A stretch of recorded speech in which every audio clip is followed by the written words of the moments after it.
sila po ang nagtayo ng kanilang grupo o kanilang sindikato. Ano ibig sabihin nun? Sino tinutukoy mo? Si DG Bantag, yung dating DG. Di ba trabaho mo na iayos, ipagpatuloy kung may tamang ginawa o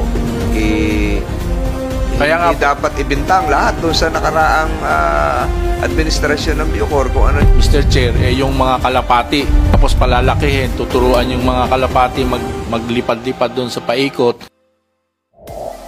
Nung pumasok naman yung previous administration, 2019, hindi naman po nagkaroon ng ganap na pagbabago sa Bucor.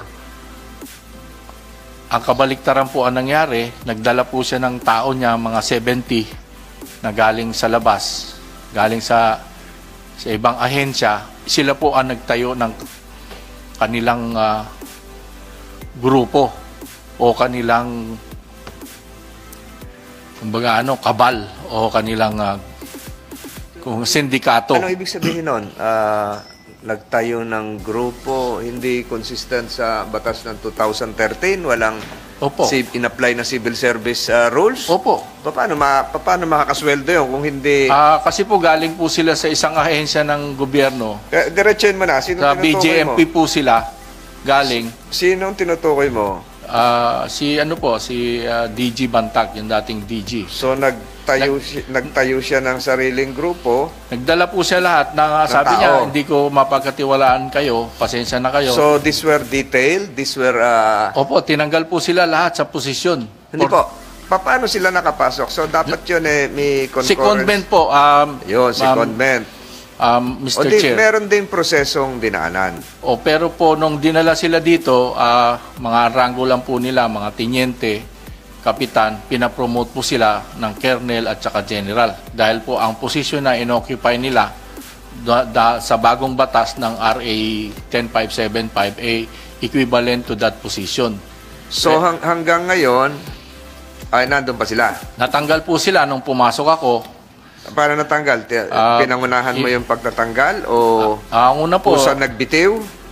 Nirelieve ko po lahat ng tao ng BJMP. Binalik ko po sa kanilang mother unit. Pero nga po, dahil nga sa 3 taon silang, itong mga tao naman dito sa Bucor, 3 taon din na hindi naka-floating. So pagpasok po ng mga nakaupong mga Bucor, doon naman po ako nagka-problema, no? Ang sinalo ko pong problema nung pagpasok ko noong October 24 last year, nagsalita po yung mga PDL na, "Sir, pwede po ba kaming magsalita na? Kami po yung mga pinagsasaksak, ito yung mga sugat namin."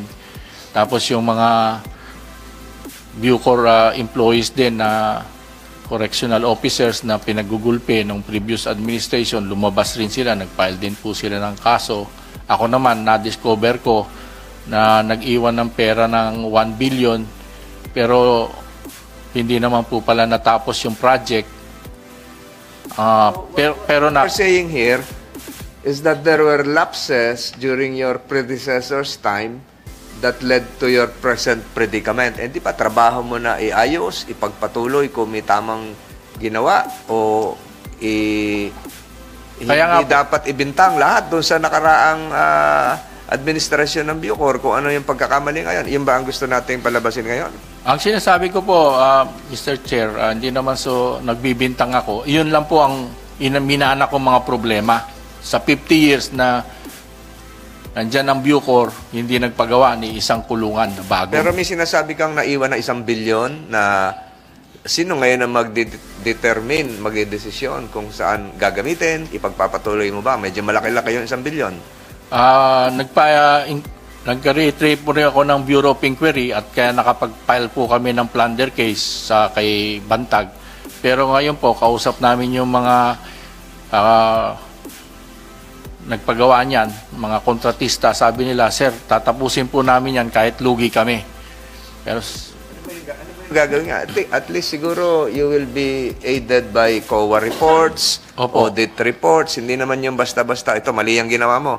Kailangan to may basihan. So, ano ba yon? Ito ba yung hinukay doon na malalim? Ano, yun ba yung 3 sinasabi pong mo? buildings po na pinagawa sa Palawan, sa Davao at saka sa Leyte. Nag-allocate po ng 300 million.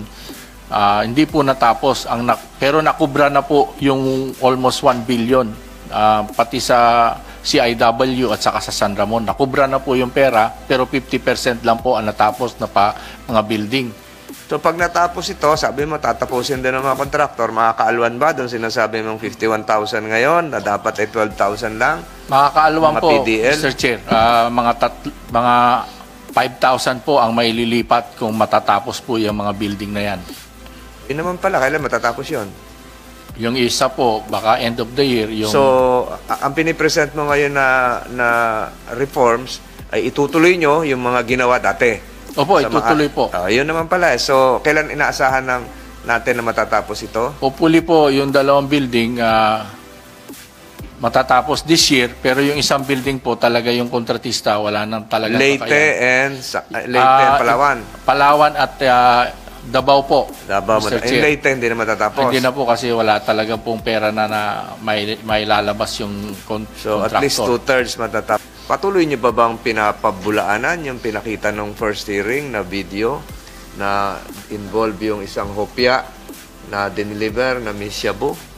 Opo, kasi po Still maintain that? mini-maintain That po never namin happened? That was not inside the Bucor premises? Opo, Mr. Chair. Kasi po hindi talaga lulusot yung ganong kadaming laki ng shabu na bloke-bloke. Ang makakalusot po, Mr. Chair, ang usong-usong ang ginagawa po ngayon, kaya po humingi rin kami ng tulong sa inyo, yung condom, pagpaumanhin na po, nilalagay po doon ng shabu.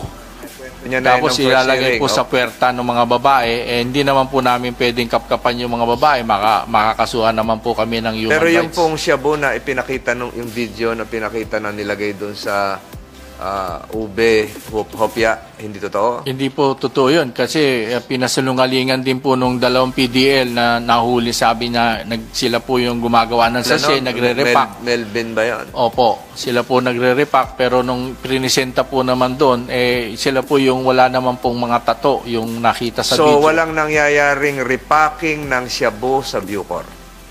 Ganun ba? Hindi po ako makasigurado niyan kasi po nahuhuli pa rin namin. Nahuhuli pa rin. Kasi kung walang nakakapasok na marami, na malaking volume, ay walang gagayat-gayat na maliit na magiging sachet na shabu. So may nahuhuli pa rin. May nahuhuli pa rin po. Kaya lang na, yung nga po, ang pinaka-latest po, Mr. Chair, yung mga kalapati.